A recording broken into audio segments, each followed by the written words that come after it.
हम पढ़ेंगे learning and teaching, जो कि बीएड बहुत ही इम्पॉर्टेंट सब्जेक्ट है। और इस वीडियो में हम कवर करेंगे यूनिट 1 को। तो यूनिट 1 के जितने भी टॉपिक्स हैं आपके सिलेबस के अनुसार, उन सभी को हम एक एक करके सारे टॉपिक्स को यहाँ पर क्लियर करेंगे। तो सबसे पहले हम देख लेते हैं कि ये जो यूनिट 1 है इसके अंदर आपके कौन कौन से टॉपिक यहाँ पर दिए गए हैं। तो सब्जेक्ट में एक बार और बता दूँ आपको कि सब्जेक्ट का नाम है लर्निंग एंड टीचिंग, यानी कि सीखना और एक तरीके से कह सकते हैं सिखाना, अधिगम, और एक तरीके से टीचिंग को शिक्षण आप कह सकते हो। तो अधिगम और शिक्षण इसकी हिंदी हो जाएगी। तो स्टार्ट करते हैं यूनिट को। और यूनिट 1 में ही जो पहला टॉपिक है वो आपका यहाँ पर दिया गया है कि टीचिंग जो है वो, और उसका कॉन्सेप्ट बताइए, फिर नेचर बताना है, इम्पॉर्टेंस बताना है, फेजेस ऑफ टीचिंग बताना है, जिसके अंदर प्री एक्टिव, इंटरएक्टिव और पोस्ट एक्टिव, इन तीनों को यहाँ पर एक्सप्लेन हम करेंगे। तो स्टार्ट करेंगे यूनिट। और सबसे पहला जो हमारा टॉपिक था कि जो टीचिंग है या फिर जो शिक्षण है उसका कॉन्सेप्ट क्या है, ठीक है। तो कॉन्सेप्ट के लिए क्या है यहाँ पर आपको देखना पड़ेगा कि होता क्या है ये। तो टीचिंग जो है, अगर हम इसका इंग्लिश वर्ड को देखें तो ये अंग्रेजी से लिया गया है टीचिंग, जिसका अर्थ सीधा सीधा होता है सिखाना। और इसके अंदर यदि बात की जाए कि ये जो शिक्षण है इस कॉन्सेप्ट के अंदर कैसी अवधारणा है या कैसा कॉन्सेप्ट है ये, तो ये त्रियामी प्रक्रिया है। अब त्रियामी यहाँ पर क्या मतलब है? त्रियामी यहाँ पर मतलब है कि यहाँ पर 3 चीज़ें होना ज़रूरी है। एक तो शिक्षक होना ज़रूरी है, फिर दूसरा छात्र, और पाठ्यक्रम यानी कि जो सिलेबस है या करिकुलम है वो होना भी ज़रूरी है। तो एक तरीके से जो शिक्षण की अवधारणा है उसे हम त्रियामी कह सकते हैं। इसी के साथ साथ जो शिक्षण है वो एक सामाजिक प्रक्रिया है। और यदि हम बात करें इस संकुचित अर्थ यानी छोटे अर्थ की, तो शिक्षण को हम स्कूली शिक्षा के लिए जान सकते हैं कि ये स्कूली शिक्षा जो होती है वो शिक्षण होती है। हालांकि ये इसका संकुचित यानी काफ़ी छोटा अर्थ है, लेकिन व्यापक अर्थ में अगर आप देखोगे तो शिक्षण जो है वो जीवन भर सीखने को संबोधित करता है।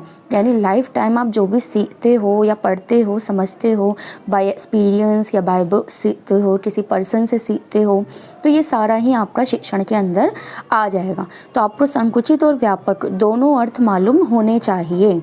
अब सीधी सीधी अगर एक डेफिनेशन देनी हो आपको शिक्षण की, तो शिक्षक एवं शिक्षार्थी के बीच विचारों के आदान प्रदान या परस्पर अंतः प्रक्रिया को ही हम शिक्षण कहते हैं। तो इस तरीके से आप इसकी डेफिनेशन अपने अकॉर्डिंग लिख सकते हो। इसके साथ ही एक यहाँ पर मैं आपको मनोवैज्ञानिक का भी यहाँ पर आपको दे रही हूँ डेफिनेशन, जो आप चाहो तो याद कर सकते हो। मैंने पहले भी बताया आपको कि यदि आप इस तरीके से डेफिनेशन में किसी साइंटिस्ट या किसी भी महान व्यक्ति का नाम वगैरह लिखते हो तो आपके आंसर में काफ़ी बजट मिल जाता है। तो यहाँ पर हम देख लेते हैं शिक्षण की परिभाषा जो कि बर्टन द्वारा दी गई है। और बर्टन कहते हैं कि शिक्षण सीखने के लिए दी जाने वाली प्रेरणा, निर्देशन, निदेशन एवं प्रोत्साहन है। तो काफ़ी ज़्यादा इजी है ये डेफिनेशन, और मुझे नहीं लगता कि इससे छोटी और आसान डेफिनेशन आपको कहीं भी शिक्षण की मिलेगी।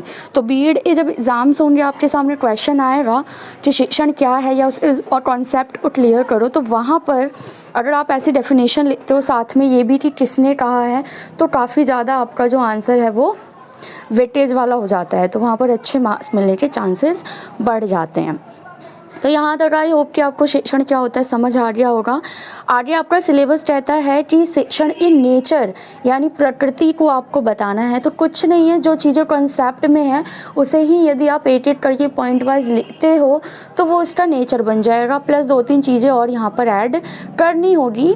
और एटलीस्ट 8 पॉइंट तो आपको यहाँ पर याद रखने पड़ेंगे, जो कि मैंने यहाँ पर बताए भी हैं। तो पहला क्या है इसका नेचर की, यह एक अंतः प्रक्रिया है।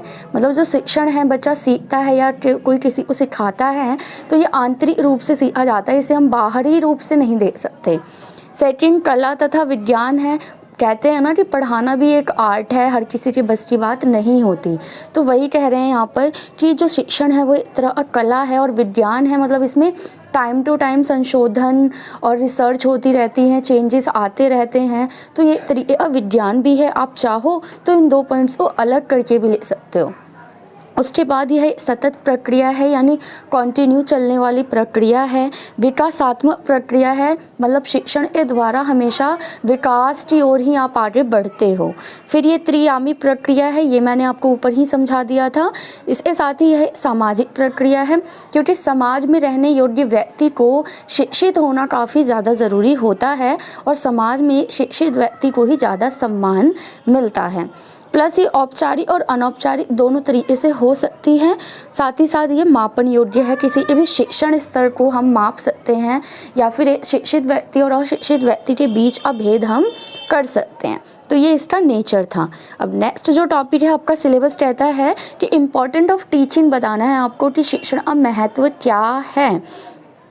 तो भाई क्या क्या महत्व है, क्यों ज़रूरी है, ये चीज़ें आप खुद भी जानते हो, लेकिन लिखते समय पॉइंट्स याद नहीं आते। तो यहाँ पर मैं आपको पॉइंट्स बता देती हूँ जिन्हें आप पेपर में अकॉर्डिंग टू क्वेश्चन जो है उसको सॉल्व करोगे और एक्सप्लेन करोगे। तो पहला पॉइंट कहता है कि छात्र व्यवहार में वांछनीय परिवर्तन लाना, यानी शिक्षण इसलिए ज़रूरी है कि जो छात्र है उसके अंदर वांछनीय परिवर्तन लाना है, उसके बिहेवियर में ऐसे चेंजेस लाने हैं जिनकी नीड है या फिर जो होने चाहिए। उसके बाद ज्ञान प्रदान करना तो है ही शिक्षण का महत्व, वर्तमान और भावी जीवन की सफलता के लिए भी ज़रूरी है।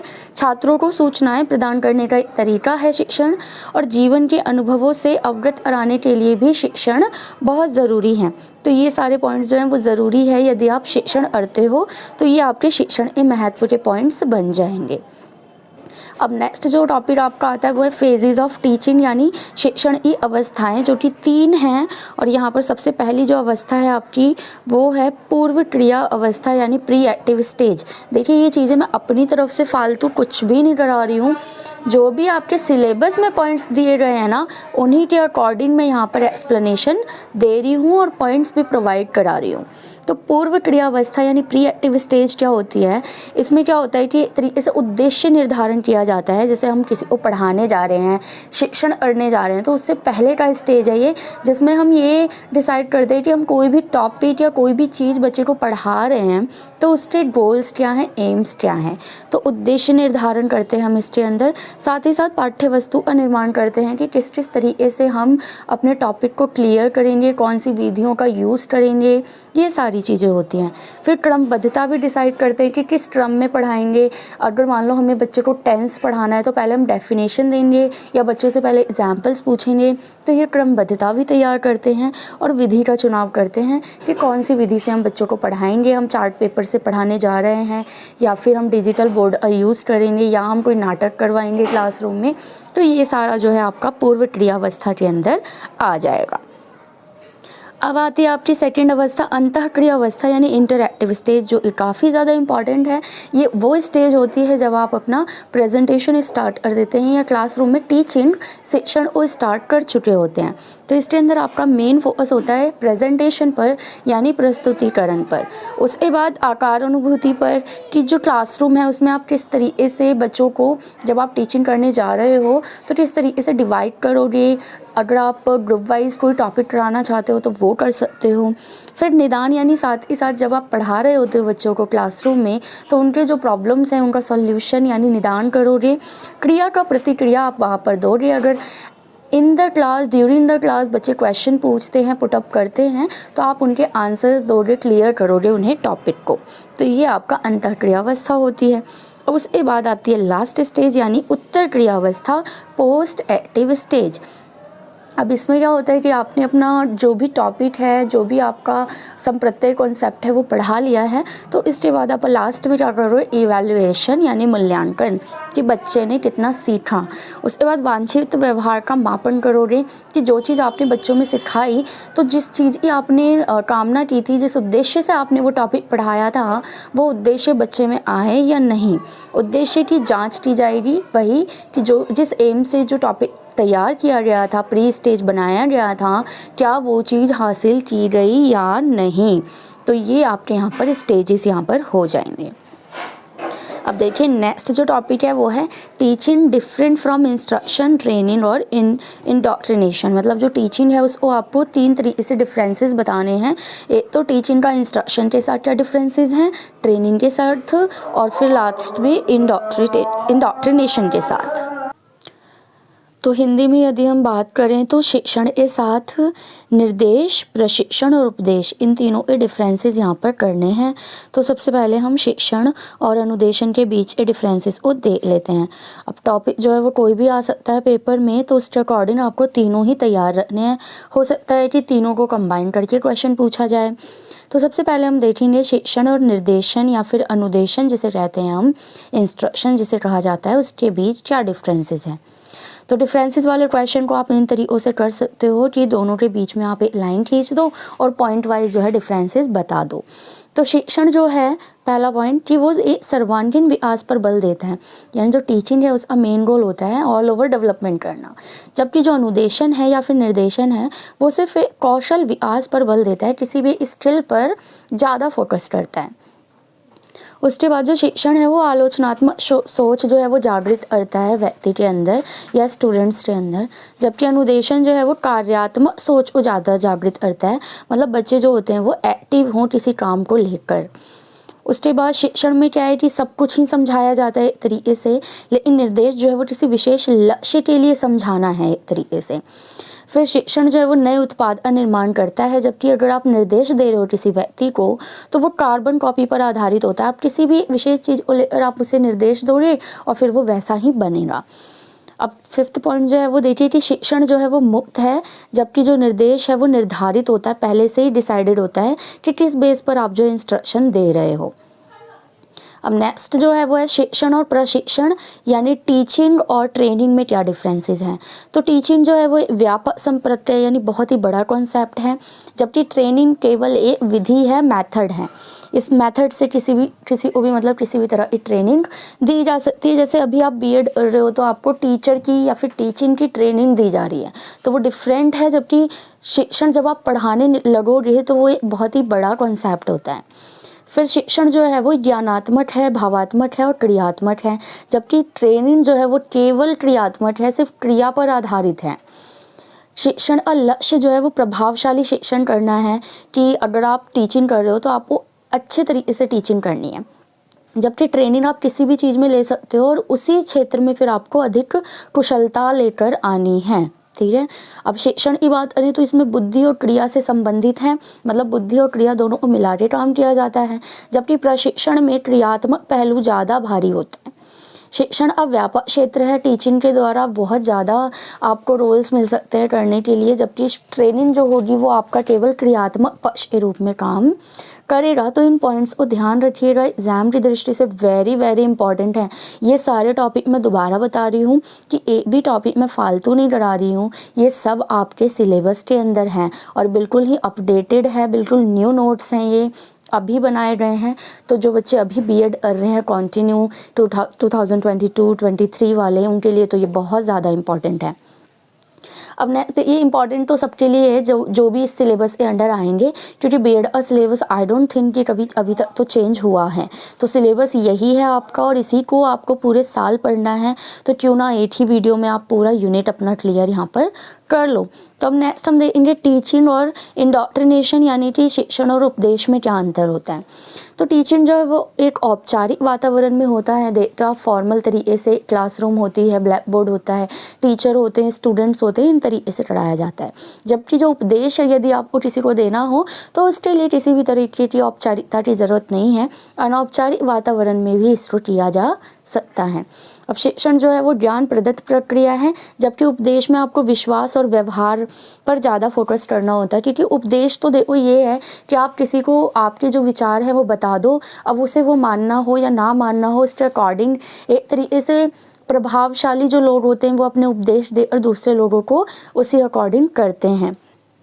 फिर शिक्षण जो है वो विषयवार ज्ञान पर बल देता है कि यदि आप टीचिंग कर रहे हो तो हर सब्जेक्ट को वहाँ पर पढ़ाना होगा, जबकि उपदेश जो होता है वो फिलॉसफी यानी दर्शनों पर ज़्यादा बेस्ड होती है। आप देखो उसमें आपने यदि उपदेश सुने हो बड़े बड़े महात्माओं के, तो आप देखो वो दर्शनों की बात करते हैं, ईश्वर की बात करते हैं। उसके बाद जो शिक्षण है वो प्रश्न पूछने की आज़ादी देता है। क्लासरूम में बच्चे ज़रूर क्वेश्चन पुटअप करते हैं, लेकिन यदि आप उपदेश सुन रहे हो तो वहाँ पर क्वेश्चन करना बंधित होता है, एक तरीके से बाधित होता है। शिक्षण जो है वो सकारात्मक अर्थ होता है, पॉजिटिव वे, क्योंकि ये हमेशा डेवलपमेंट की तरफ आगे बढ़ता है। लेकिन उपदेश नकारात्मक अर्थ होता है। ज़रूरी नहीं है कि उपदेश यदि आप किसी से ले रहे हो तो वो आपके लिए डेवलपमेंट का सोर्स हो। तो ये जो डिफरेंसेस थे ये मैंने आपको यहाँ पर करा दिए।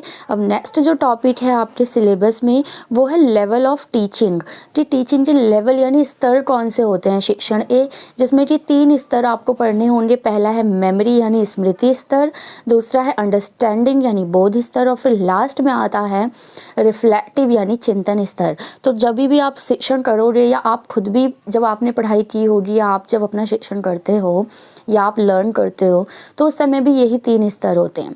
क्या होता है कि सबसे पहले ना रिफ्लेक्टिव जो होता है वो लास्ट में होता है। सबसे पहले आपका आता है मेमोरी लेवल। जब भी हम किसी बच्चे को पढ़ाना शुरू करते हैं तो पहला लेवल होता है मेमोरी लेवल, जो लीस्ट थॉटफुल है। मतलब इसमें ज़्यादा सोचने की ज़रूरत नहीं है, बस बच्चे की मेमोरी में मतलब रख देनी है बातें, बच्चों को रटवा देनी है बातें तरीके से।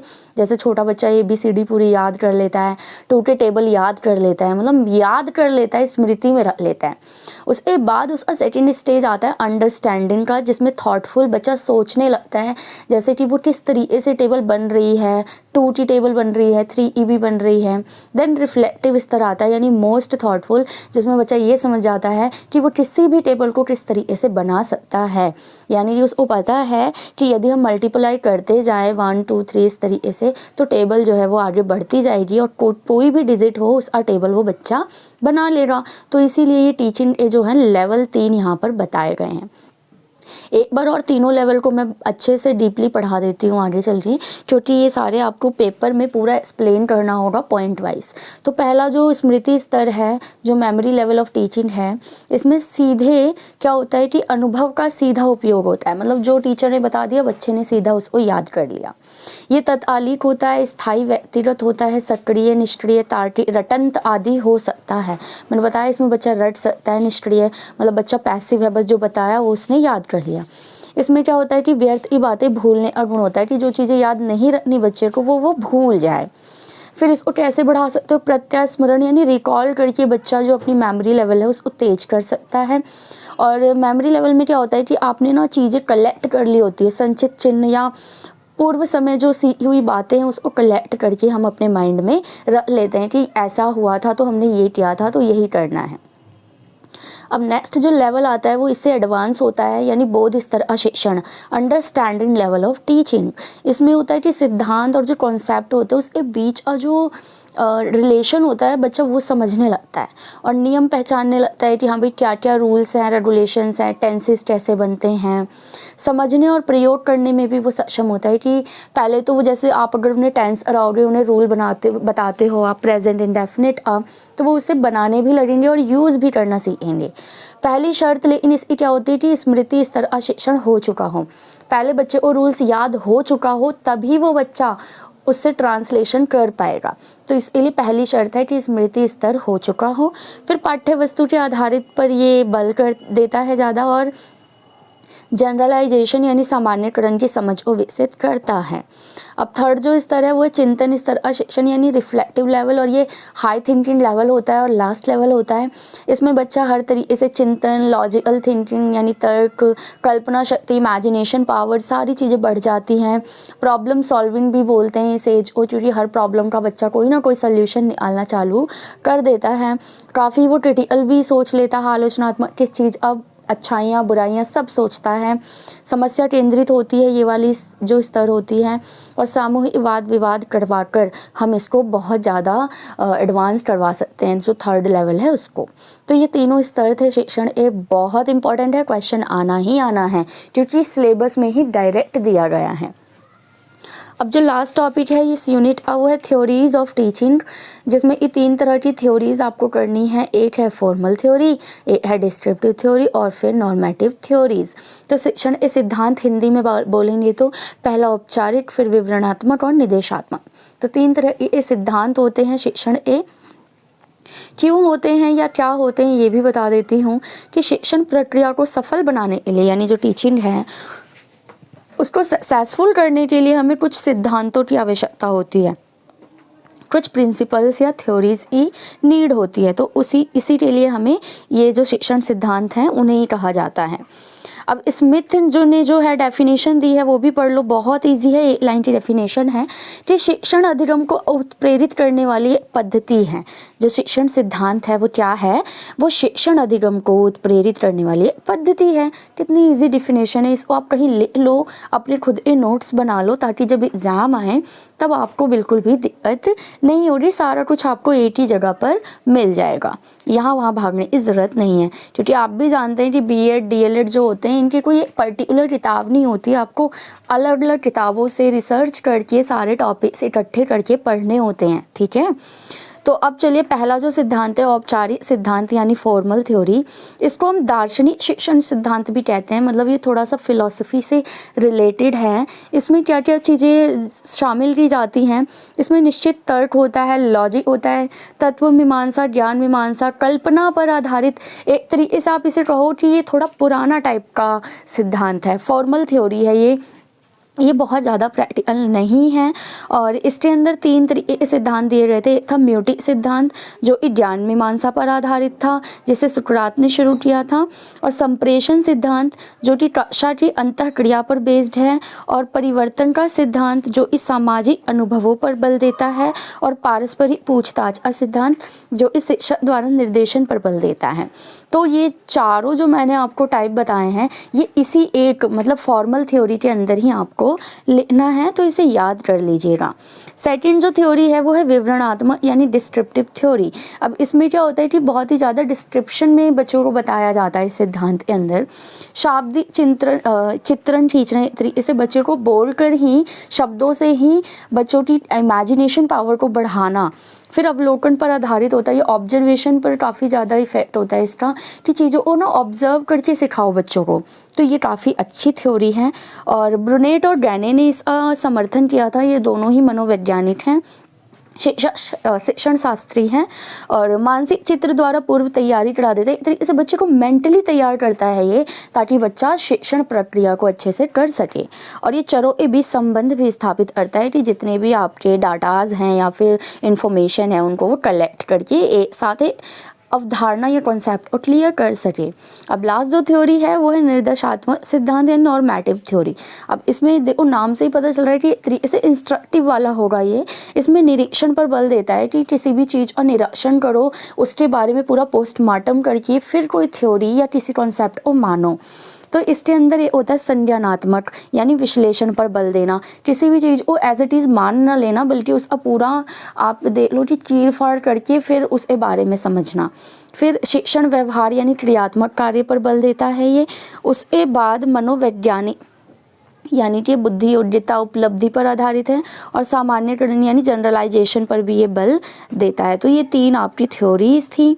अब लास्ट में मैं आपको ये भी बता देती हूँ कि ये जो शिक्षण सिद्धांत है इनकी आवश्यकता क्यों है। क्योंकि कई बार ना क्वेश्चन के अंदर क्वेश्चन डाल के ये वाला क्वेश्चन पूछ लिया जाता है कि पहले तो ये पूछेंगे तीनों एक्सप्लेन करो जो भी थ्योरीज हैं, और उसके बाद इनकी आवश्यकता क्यों है ये भी बताइए। तो आवश्यकता में आप ये पॉइंट्स वहाँ पर ज़रूर लिखें कि शिक्षकों को विभिन्न अवधारणाओं के विषय में ज्ञान देता है कि टीचर को टीच कैसे करना है। उसके पास 3 सिद्धांत है, वो कोई भी एक अपना सकता है। कब कौन सा सिद्धांत अपनाना है ये टीचर जो है वहाँ पर डिसाइड कर सकता है। ये शिक्षक के ज्ञान में वृद्धि करता है, ऑब्वियस सी बात है। शोध और प्रयोग में सहायक है, अगर रिसर्च वगैरह करनी है टीचिंग से रिलेटेड तो वहाँ पर भी ये यूज़फुल है। मनोवैज्ञानिक विश्लेषण में सहायक है, और वर्तमान ज्ञान का संगठन करने में भी ये सहायक है। तो लर्निंग और टीचिंग का सब्जेक्ट जो है आपका, इसका यूनिट 1 यहाँ पर कंप्लीट हो गया है। और आई होप कि आपको सारे टॉपिक्स अब ये नहीं लग रहे होंगे कि अजीब हैं, आई मीन कि आपको समझ में आ गए होंगे। तो नेक्स्ट वीडियो में हम यूनिट 2 करेंगे, और इसी तरीके से बीएड के जितने भी सब्जेक्ट हैं उन सब के सारे यूनिट्स मैं यहाँ पर एक वीडियो करके क्लियर कर दूँगी, और आप अभी से पढ़ना शुरू कर देंगे तो एग्ज़ाम टाइम में आपको दिक्कत नहीं आएगी। क्योंकि देखिए बीएड को पास करना बड़ी बात नहीं है, बीएड में अच्छे नंबर लाना बहुत ज़रूरी है, ताकि आप बता सको कि आपने एक प्रोफेशनल कोर्स के अंदर भी 80% स्कोर किया। तो 80+ का तो अपना टारगेट लेके चलो, और इसी तरीके से सारी यूनिट्स को मैं यहाँ पर क्लियर आपके लिए करती रहूँगी।